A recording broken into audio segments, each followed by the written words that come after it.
ना पुलिस, ना प्रशासन, ना लड़का का बाप, ना लड़का का भाई, सबसे हमें पहले बातचीत होती थी, लेकिन हमें कोई सूचना नहीं दिया सर। हमारे गांव के बगल कोरुआपुर की बच्ची दी थी, वही सूचना दी अपने घर में, और उसके गार्जियन से हमारे भैया का जान पहचान था, तो वो उनके मोबाइल पे फ़ोन किए।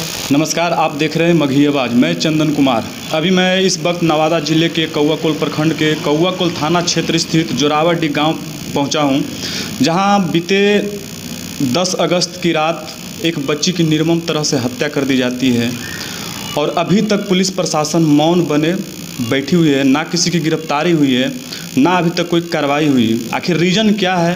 अभी फ़िलहाल इस वक्त मेरे साथ बच्ची की जिनकी हत्या हुई है, हमारे बीच इस मृतक बच्ची की पिताजी मौजूद हैं।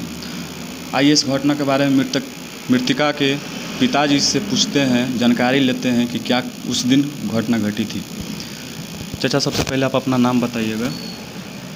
मेरा नाम सत्यनारायण प्रसाद यादव है। हम कौआकोल थाना जिला नवादा के निवासी हैं।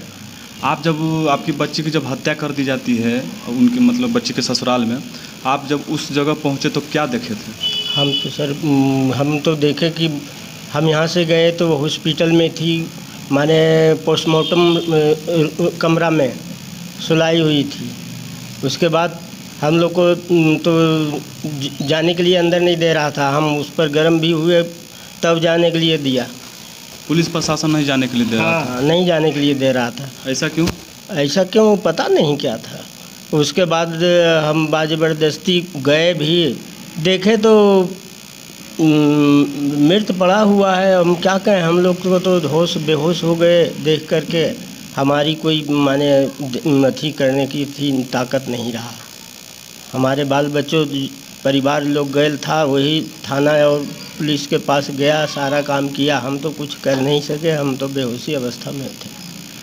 तो स्थानीय प्रशासन या नीतीश सरकार से क्या आप कुछ कहना चाहेंगे इस घटना के बारे में? कहना चाह रहे हैं यही कि हमारी बच्ची का जो हत्या किया गया है उसका उचित न्याय हो। और क्या हम कहेंगे, उचित न्याय मिलना चाहिए।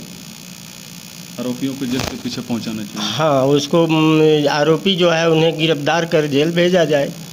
उनके कुछ परिजन मौजूद हैं, आइए हम उनके परिजन से बात करते हैं और जानकारी इकट्ठा करते हैं कि क्या किस तरह से घटना को अंजाम दिया गया था।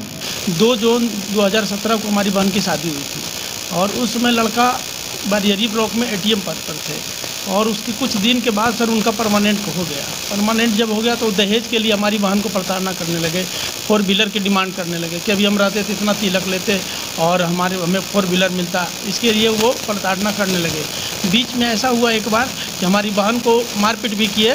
तो जब मारपीट किए उसकी मम्मी और वो, तो फिर हम लोग वहाँ गए, हमारे पिताजी गए, और एक अंकल हैं उनको हम लेकर के गए।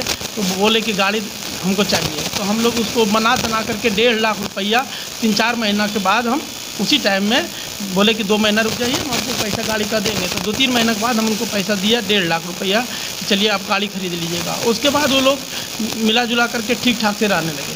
लेकिन ये बात जो है, उसकी माँ जो हमारी बहन को, लड़का तो उस समय ऐसी हुआ, लेकिन हमारी बहन को हमेशा प्रताड़ित करते ही रहती थी। बराबर ऐसा फिर शुरू हो गया। फिर हम लोग जा कर के समझाए, तो एक दिन अचानक हम लोगों को सुबह में, रक्षाबंधन का दिन था सर, हम लोग तो तैयार थे कि बहन के यहाँ जाएंगे ही। तो सुबह में ही कोल्हापुर की एक लड़की वहीं शादी है, तो वो सूचना किए हमारे भैया हैं मंटू जी, उनके मोबाइल पे वहाँ से सूचना आया है कि इससे आपका बहन का यहाँ मर्डर हो गया है। तो हम लोग को अचानक लगा कि मर्डर हो गया, तो हम लोग को दिमाग खड़क गया कि पहले ऐसे करता था, आज ऐसा हो गया।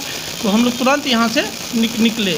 जब यहाँ से हम लोग निकले तो जब उसके घर पे पहुँचे सर, तो वहाँ उसका घर में ताला लगा हुआ था, घर पे कोई नहीं था। जैसे हम लोग वहाँ रोते धोते पहुँचे सब लोग, तो वो अगल बगल की पूरी भीड़ वहाँ जुट गई और पूछे कि हमारी बहन यहाँ है नहीं। तो बोला कि यहाँ से थाना लेके गया है। जब हम थाना गए तो थाना में हमारी बहन नहीं थी, और थाना से पता चला कि हॉस्पिटल गया। तो हॉस्पिटल जब हम गए तो हमारी बहन, वो लिटरेचर जो होता है सर, उस पर सुलाया, स्ट्रक्चर जो होता है उस पर सुला दिया गया था, और सुलाया हुआ था। तो हम लोग वहाँ गए तो रोना धोना शुरू किए, रो ही रहे थे सब लोग। और जब तक ले उधर उसके एक एएसआई धनंजय जी थे वहाँ, तो हम उनसे पूछे कि आप अब लाए हमारी बहन को तो क्या, तो हम ही को डांटना शुरू कर दिए कि अपने फांसी लगा मर गया है, तुम लोग कहते हैं मार दिया। तब हम लोग बोले नहीं सर ऐसा कैसे हो सकता, आप ऐसा इस बात को कैसे कह सकते हैं, कहते थे। तो अभी तक इस घटना के 1 महीना से ऊपर बीत जाने के बाद, मतलब 1 महीना के बीत भी चुका है, अभी तक क्या कार्रवाई हुई है थाना की तरफ से? कितने आरोपी की गिरफ्तारी हुई है?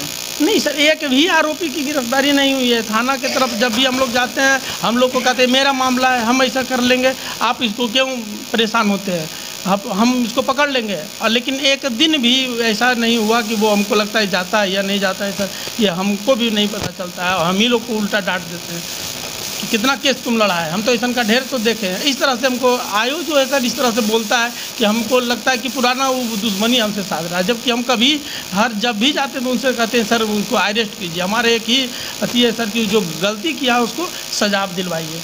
ये जो आपकी बहन की जो हत्या हुई है, इस हत्या के पीछे कारण क्या था? सर वही दहेज का कारण था सर, दहेज के कारण हमारी बहन की हत्या कर दिया गया। यानी आप लोग से बार बार दहेज के रूप में मांग किया जा रहा था, दहेज के रूप में जिसके कारण आपकी बहन को हत्या। ये 4 चक्का वाहन के डिमांड था सर, तो इसी कारण हम लोग 1.5 लाख रुपया भी दिए थे। बोले थे कि सर इसमें और मिला करके आप अपना गाड़ी खरीद लीजिएगा। और इसके पहले और हमारी और तो बहन है, हमारी 5 बहन है सर, तो सबको देखना है। तो ये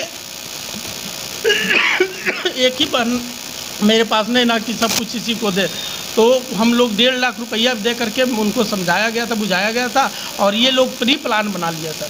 और जब हम वहाँ पहुँचे तो हम लड़का के मोबाइल पर फ़ोन किए सर, तो लड़का बोला हम पटना में हैं, पटना से भी हम आ रहे हैं, हमको कुछ पता नहीं है, तो हमको इसके बारे में कोई पता नहीं है। जब हम लोग वहाँ पहुँचे उसके बाद उसका मोबाइल बंद हो गया सर। और उसके बाद लड़का, हमारा पूरा विश्वास है सर कि लड़का वहाँ रात में है, और हमेशा वो कहता है हम पटना में थे। उसकी मोबाइल की जांच भी किया जाए सर, हम तो डीएसपी सर से भी जा करके बोले सर अगर उसका मोबाइल आप जांच कर लेते हैं तो लड़का घर में ही पकड़ाएगा। लड़का पटना में था सर, लेकिन उस रात्रि जो है उस साजिश के तहत घर आया, हमारी बहन की हत्या की, और सुबह वो घर से निकला। वहाँ का कम से कम 200 आदमी बोला कि सुबह तुम लड़का के जाते देखे 4 बजे, लेकिन हमारे आयो जो हैं ये बात को मानिए नहीं रहे हैं। हम उनका नंबर दिए तो आयो कहते हैं कि ये नंबर उसके पास नहीं है, दूसरा नंबर उसके पास है। हम कहते हैं कि सब जगह सर उसका नंबर वही है, और उसी नंबर से हम लोग सब दिन बात करते थे, और जब नंबर किया जाए सर वो लड़का वही है।